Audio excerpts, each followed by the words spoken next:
everyone. In this video, I will be demonstrating clinical evaluation for squint identification. Squint identification includes direction of deviation, competency evaluation, corneal reflex test, and cover test. So what is squint? Squint is misalignment of the visual axis of the two eyes, meaning the two eyes are not aligned while looking at the same target. Now why does squint happen? Because of the misalignment, brain receives two images that don't match, so it cannot fuse them. For proper alignment, eye muscles, nerves, and brain must work together like a team. If one fails, the other eye drifts. So what are eye muscles? Each eye has 6 muscles that pull it in different directions. They are called as extraocular muscles. Medial rectus pulls the eye inward, causing esotropia. Lateral rectus pulls the eye outward, causing exotropia. Superior rectus moves the eye upwards, causing hypertropia. Inferior rectus moves the eye downwards, causing hypotropia. Superior oblique pulls the eye downward and inward, responsible for intorsion, and inferior oblique moves the eye upward and inward, responsible for extorsion. A quick mnemonic is LR6SO4. LR means lateral rectus muscle. Lateral rectus is supplied by 6th cranial nerve. SO means superior oblique muscle. Superior oblique is supplied by 4th cranial nerve. And all the remaining extraocular muscles are supplied by 3rd cranial nerve. The first step in identifying squint is checking the direction of deviation. In this picture, we can see both eyes are pointing inwards, suggesting esotropia rather than phoria, as they are not properly aligned in the primary position of gaze. Here we can see left eye is turned outwards, indicating exotropia. Below, right eye is positioned lower than the normal, indicating hypotropia. And in another picture, it is positioned higher than the normal, indicating hypertropia. So in this step, we simply observe which direction the deviated eye is pointing in primary position of gaze.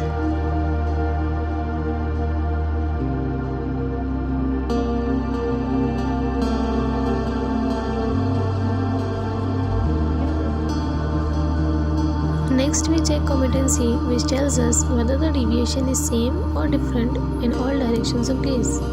Now, what is the difference between ductions and versions? When one eye moves upwards, it is known as supraduction, and when it moves downward, it is known as infraduction. When both the eyes move towards right, it is known as dextroversion, which results due to simultaneous contraction of the right lateral rectus and left medial rectus. When both the eyes move towards left, it is known as levoversion, which is produced by simultaneous contraction of the left lateral rectus and right medial rectus. Similarly, upward movement of both the eyes is known as supraversion, which results due to simultaneous contraction of the bilateral superior recti and inferior oblique. And downward movement of both the eyes is known as infraversion, which results due to simultaneous contraction of the bilateral inferior recti and superior oblique.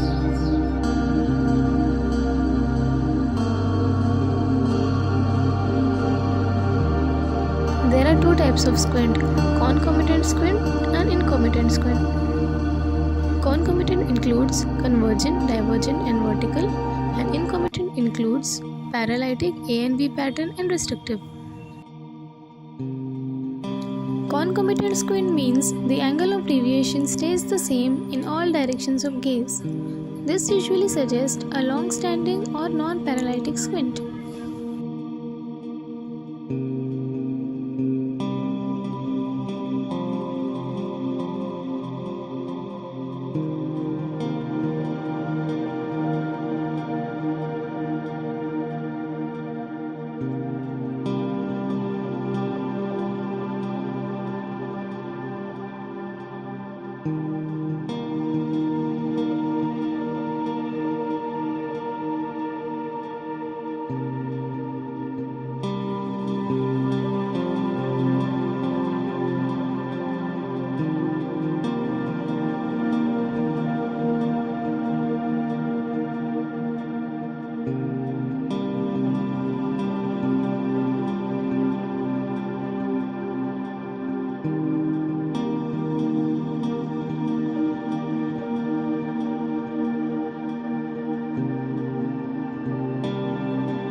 Concomitant squint means the deviation increases in certain gaze positions, usually due to muscle weakness, overaction, or nerve palsy.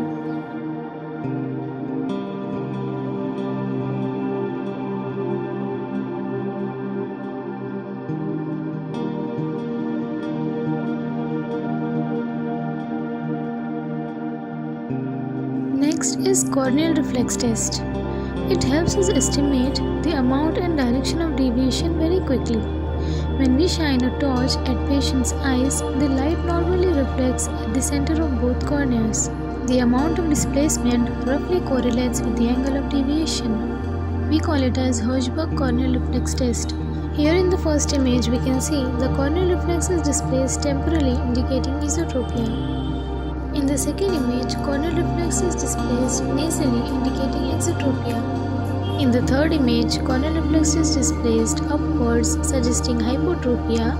And in the fourth image, the reflex is displaced slightly downwards, indicating hypertropia.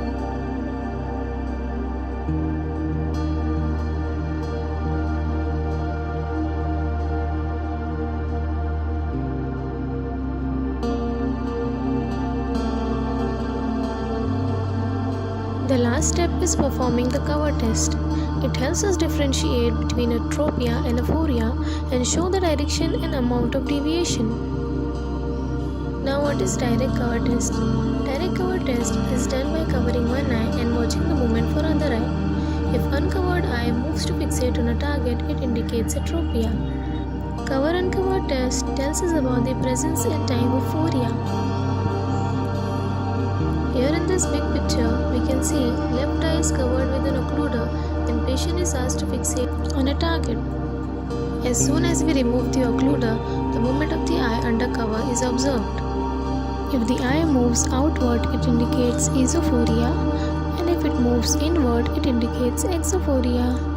Alternate cover test reveals whether the squint is unilateral or alternating, and also differentiates concomitant squint from paralytic squint, where secondary deviation is greater than primary deviation.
And that's how we can identify a squint just by observing and performing simple eye test. Early detection can make a huge difference. Thank you.